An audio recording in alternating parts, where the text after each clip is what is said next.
I don't. I mean, I don't. I don't know where the eye rolling thing comes from. Um, I think people think that it's because I'm a bit of a know-it-all, and I admit that I can be an obnoxious know-it-all sometimes. But I don't actually think that's where it truly like I don't think that's where it actually really comes from. I mean, I think part of it is being a middle child, which I know sounds weird, and you don't have to be a middle child to be an epic eye roller like myself, but I think there's something there. I think it's like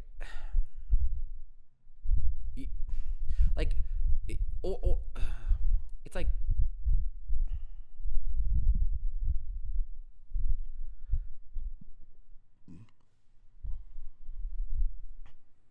I don't think you have to be a middle child.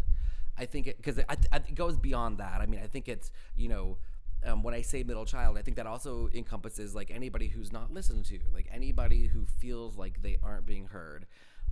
It's people who like gays and women and a lot of other minorities that people don't listen to, even when they're logical and right and yeah, like so you have something to say, but people aren't listening, and because you're this is where the middle child part comes in. You don't want to make a scene. You like you just want people to like you. You want you know um you don't want to rock the boat, so you don't say anything. You don't say it out loud.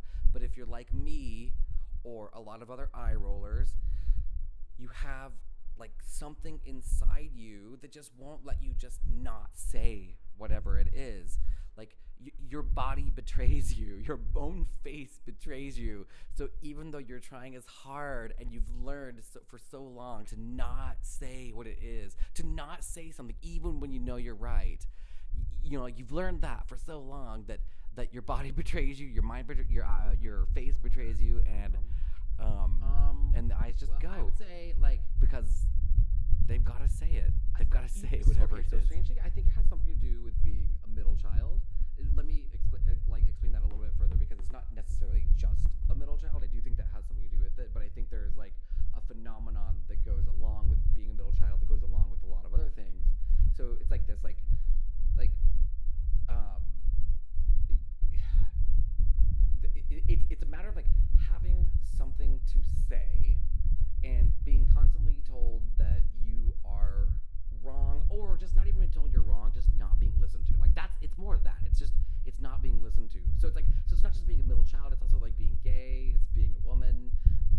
It's being a number of minorities that are trying to express something, trying to say something, trying to like tell the world something, but no one is listening, even though it's logical, even though they are right.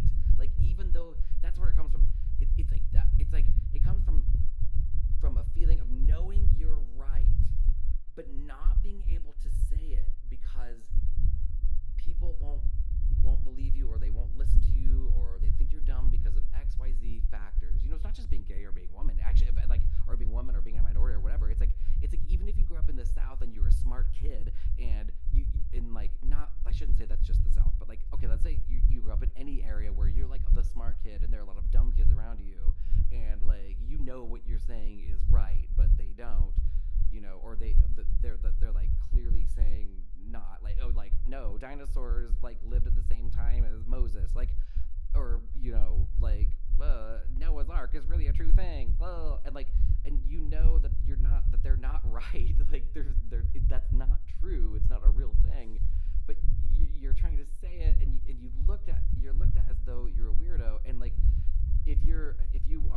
grew up in a certain in a certain way, raised a certain way, especially if you're a middle child who are like the kind of like the moderators, like the people who like to mediate, rather like mediate arguments.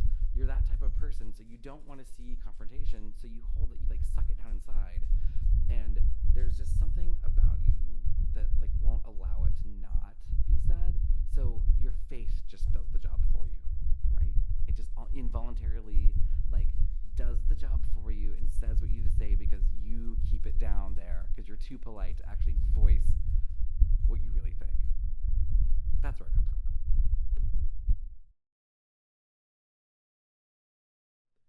Maybe it. I don't know. I mean, well, yeah. I mean, maybe it's like a middle child thing. I mean, I don't know. I mean, I know other middle children who kind of have that same expression and do the same eye roll thing. Maybe not quite to the extreme that I do. So I have a pretty epic eye roll, but I don't know. If not middle children, maybe like just if you've ever had an older brother or sister, or even like, I mean,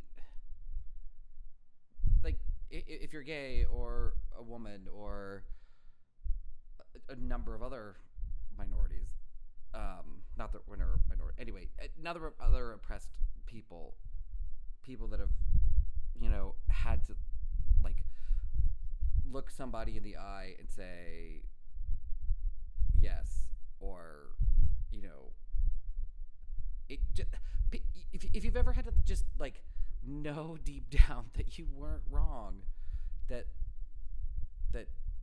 you were actually right, and because of this or that or the other you weren't allowed to say that.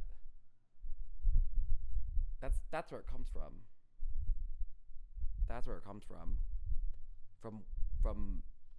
not being able to say it, to say like I know what I'm talking about, to say I know I'm right, to say whatever it is, and being you can't say that, and being so obstinate or passionate or sure of your convictions that you can't just let nothing go unsaid, so your face says it for you.